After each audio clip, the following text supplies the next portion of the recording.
Alright, hello everyone, I am Mr. Rain, and today we're going to be looking at Battlefield 2042's new game mode, Portal, and why it's such a big deal. Now, in short, Battlefield Portal will allow you to create pretty much any experience you want using assets and characters and weaponry from previous Battlefield games such as Battlefield Bad Company 2 and the original Battlefield 1942. Of course, they are all upscaled and high res, so they're all 1080 or 4K resolution images, etc, etc. So that's a pretty neat experience, being able to basically replay all these old games as part of this portal. This will also allow us to not just do that, but it will also allow us to create different kind of game modes. It will allow us to change what kind of weaponry we can have access to. It even allows us to change if players can go in down sight, or if you can even go prone. So you can create something that's a lot more of a tactical, slower paced experience, or you can do something the exact opposite and make something that's like crazy, off the walls, and etc. Something like defibrillator only, or rocket launchers only, stuff like that no one really ever wants to play except for 1 or 2 times and then never play that game mode again. But in any case, this is something that we've been wanting for quite a while, and now we actually have it. And it's going to be running on the newest version of Battlefield. That would be pretty dang darn cool. Now, the reason why this is so important is because this is going to set a standard for new games coming forward, for new AAA games. And granted, maybe not other games will do this, maybe not on launch, but they should have this almost ready to go.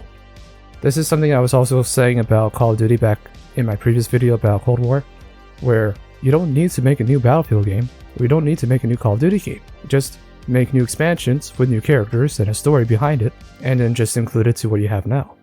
This is kind of what that's setting up for, in my opinion, where we have something where we can use everything that the game has to offer and create our own experience, and then they can just add on to it afterwards. I'm not saying that Battlefield 2042 will be the last Battlefield game we'll ever have, or the last Battlefield setting we'll ever have, because Portal isn't going to be strong enough to allow us to create our own assets, at least not at start. But we're not going to need a brand new from the top down Battlefield game.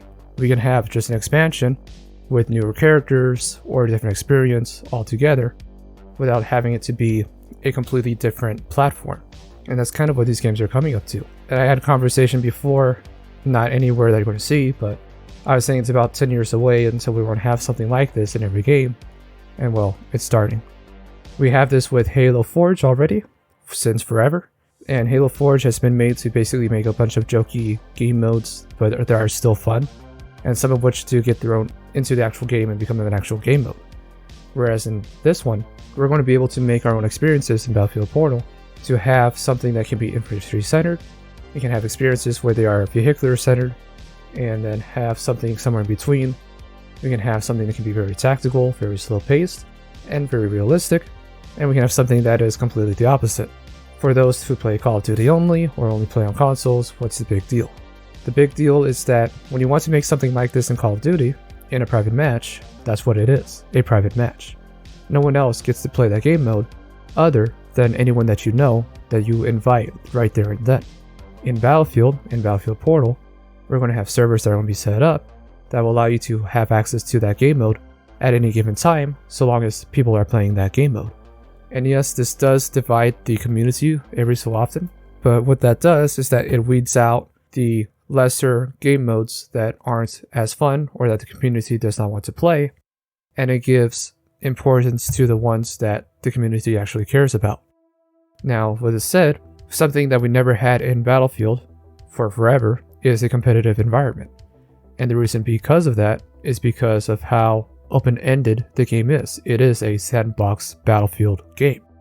So with that, I'm going to throw in this phrase, limitation is freedom. The reason why limitation is freedom is because instead of everyone having access to a rocket launcher in a team deathmatch, you can get that away. You can remove that. Instead of everyone having access to grenade launchers, C4s, and other explosives that can destroy the map in like 5 seconds, we can turn that off.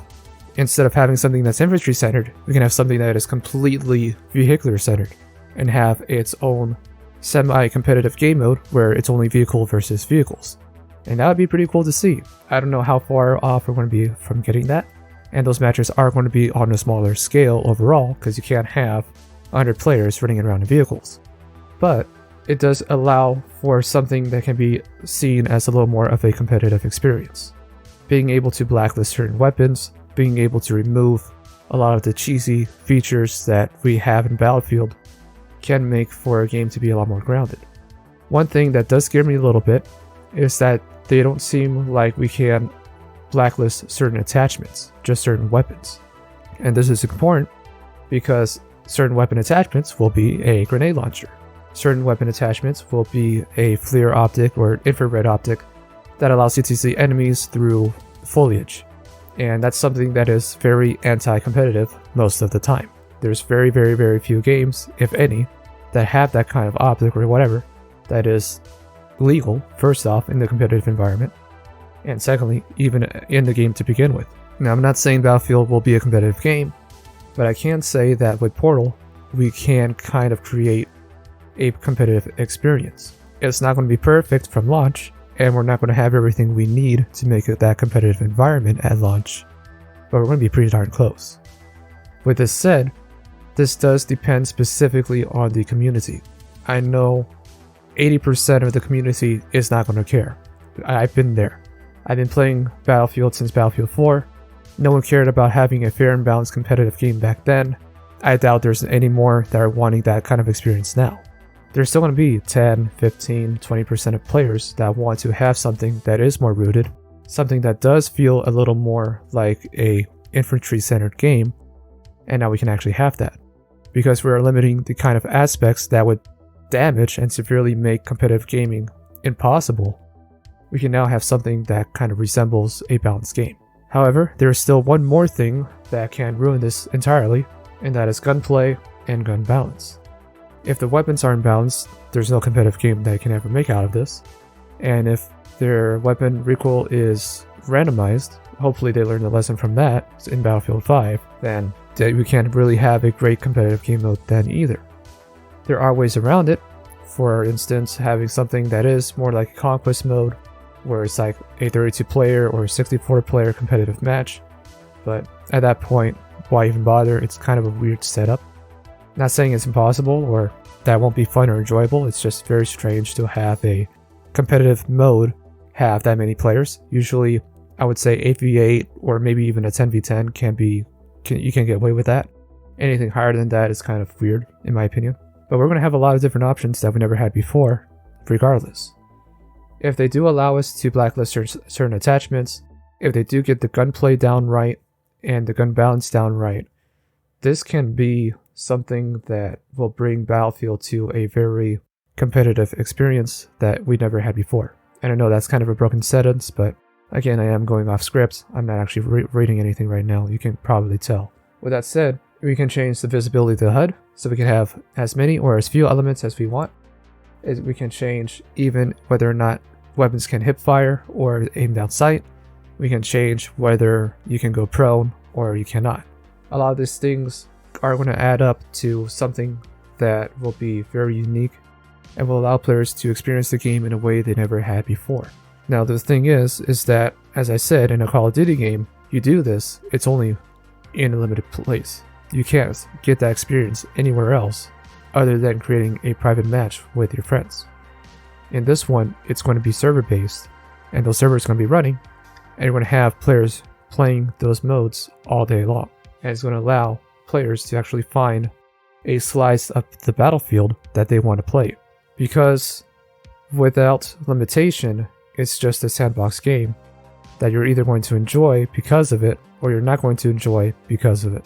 Because you have to worry about every single thing that the game has to offer in every single match. You can now tone it down and make something that is more intricate, something that can be more tactical, something that can focus on a specific playstyle or to a specific experience that you couldn't do before.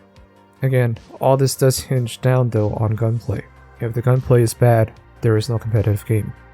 But if they do it right, this can be something that we're going to see forever. And I've been wanting something like this for a long time. I also had a conversation before where we're about 10 years away, a little more or less, from having other games do this.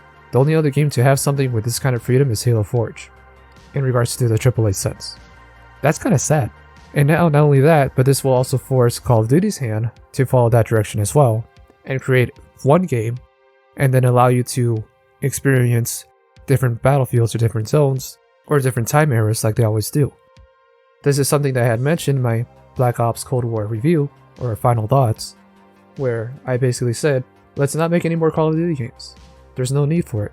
Let's make expansions that are based on a certain time period or certain weaponry, and chalk that up to $30. You don't need to make a $60 full-fledged experience and just sell the game in parts. If you want just more zombies, you buy the parts for zombies. If you want to buy the multiplayer, you buy the multiplayer. If you want to buy the story, you buy the story. But you don't need to sell that as one complete package anymore. There's not necessarily a need for that. Not everyone's going to want to play the single-player campaign, and there's a lot of money that goes into that. I understand that a lot, and that putting everything into one package does give you probably the most results for that price. But overall, if it's all made by the same studio, it doesn't matter. If the multiplayer still sells like crazy, which it will because it's Call of Duty, then it doesn't matter how much money you spend on the campaign, it's going to be covered by the multiplayer. And like everyone else, everyone plays Call of Duty for the multiplayer more than they do for the campaign. Granted, there's a lot of lore there that people like to play around with, but it's never really expanded, and it's never really synchronized. I think right now, between Modern Warfare and Cold War, we're kind of at a point where we do see some sort of continuation, and something that can be linked up a little better than the previous games. Whether or not they go in that direction is completely up to them, but hey, it's a thought. So I do hope that more games do follow this, a lot, especially AAA games that are multiplayer based. And I do hope that we see that the gunplay and everything else in Battlefield is good, that the engine is good, and that we can have something that will last us years to come, rather than just one or two, like we have now in Call of Duty. This is not a Call of Duty killer. I'm going to say that. I'm not saying that it's a Call of Duty killer. I'm not saying that this will be the best game ever, but what I am saying is that these kind of tools is something that we should have had 5 years ago, and we're only having it now. I'm glad that we're getting it now. I just wish it happened sooner, and with this, we're going to have an experience in Battlefield that we never had before. Those are my thoughts right now for Battlefield Portal. I can't wait to see what else this game has to have offer. I am a little hyped for it. I am cautiously hyped for it. I want to see what's going to happen next. I can't wait to get into an open beta and actually try this game out. But until then, I am Mr. Rain, and I will see you guys next time.